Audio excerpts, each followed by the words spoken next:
Hi everybody, I'm here to report on a 1-0 defeat by Japan yesterday at Hampden.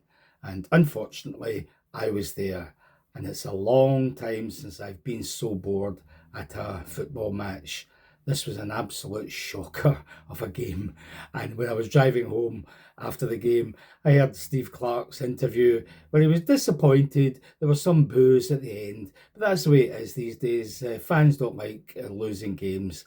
Listen, Mr. Happy, it's nothing to do with losing the game. It's the fact that it was a boring, dull, unimaginative game, lacking intensity, energy, purpose, just a typical Steve Clarke team's game.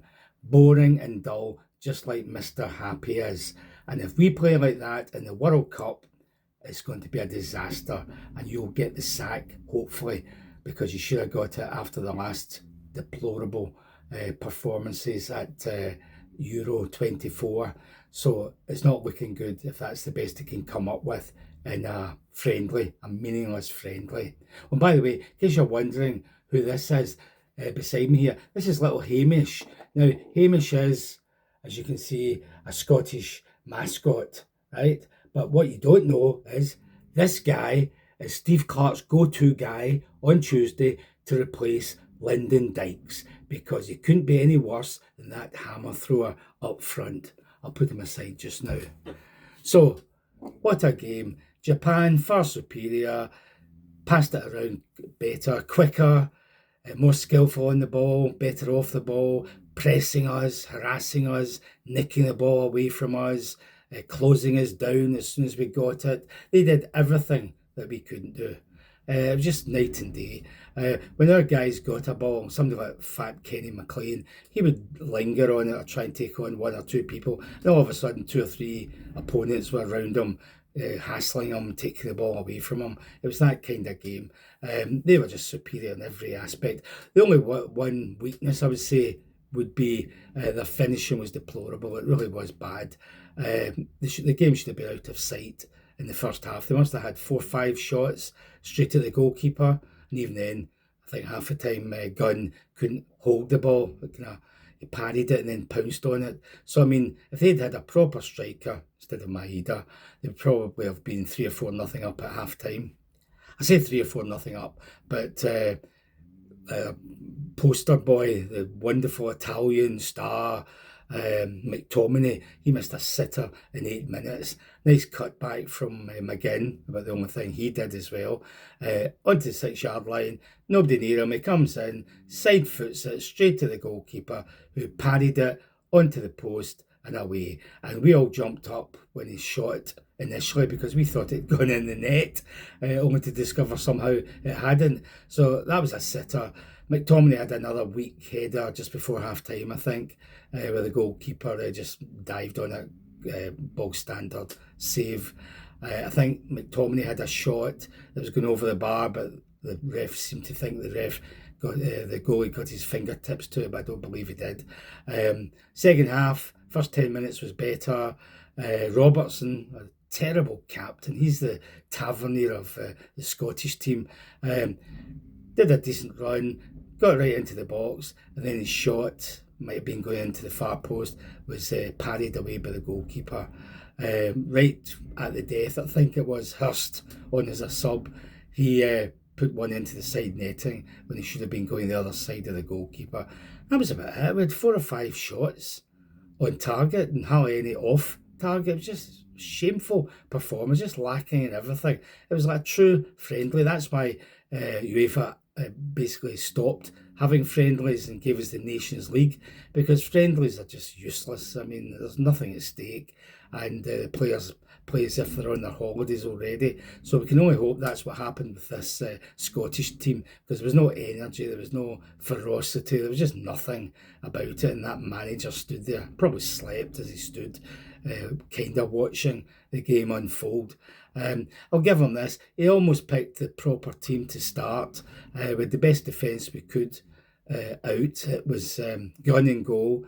Patterson, yeah, right back. There might be a good right back. So Patterson, Henry and McKenna, then unfortunately nobody else but the captain, Robertson. I say nobody else. There was Kieran Tierney, but he can only play half a game these days. So if he'd been fully fit and able to play even 60 minutes, I'd have started with him.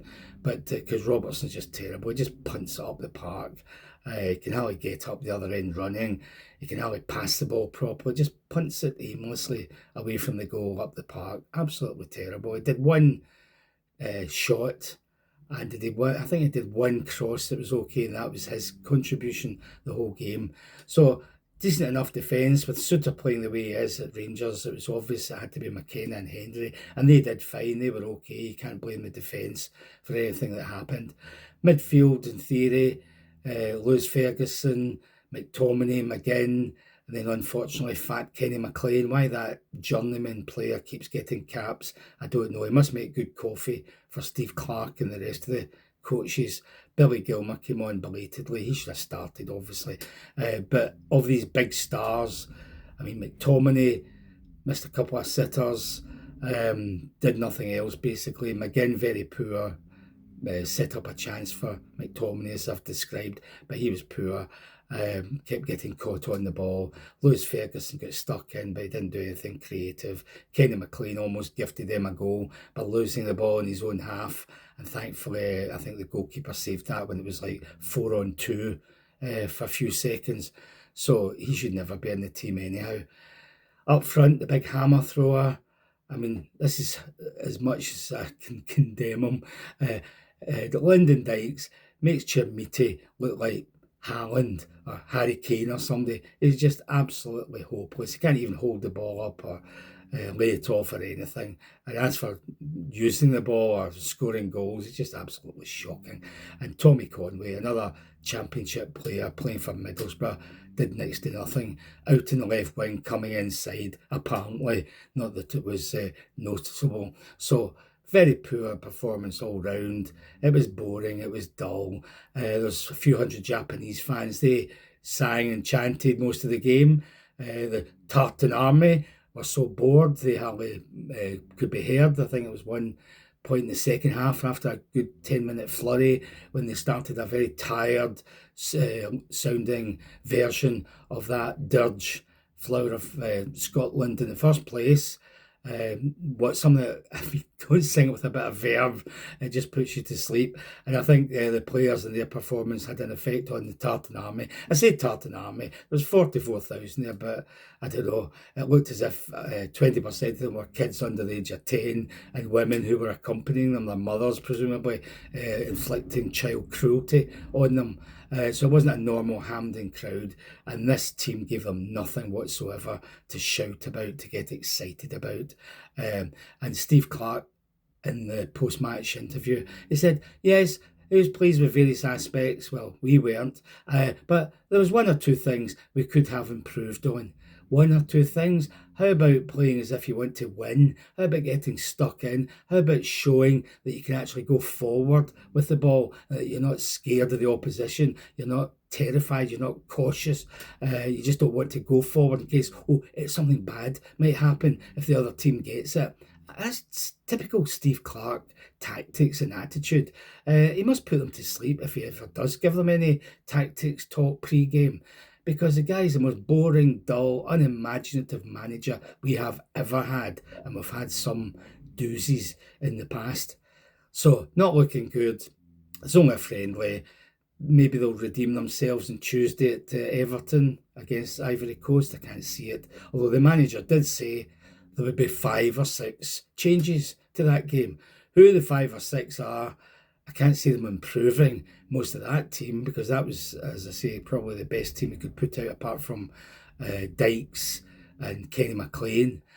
So how he's going to improve that with 5 or 6 guys not good enough to start yesterday, I do not know.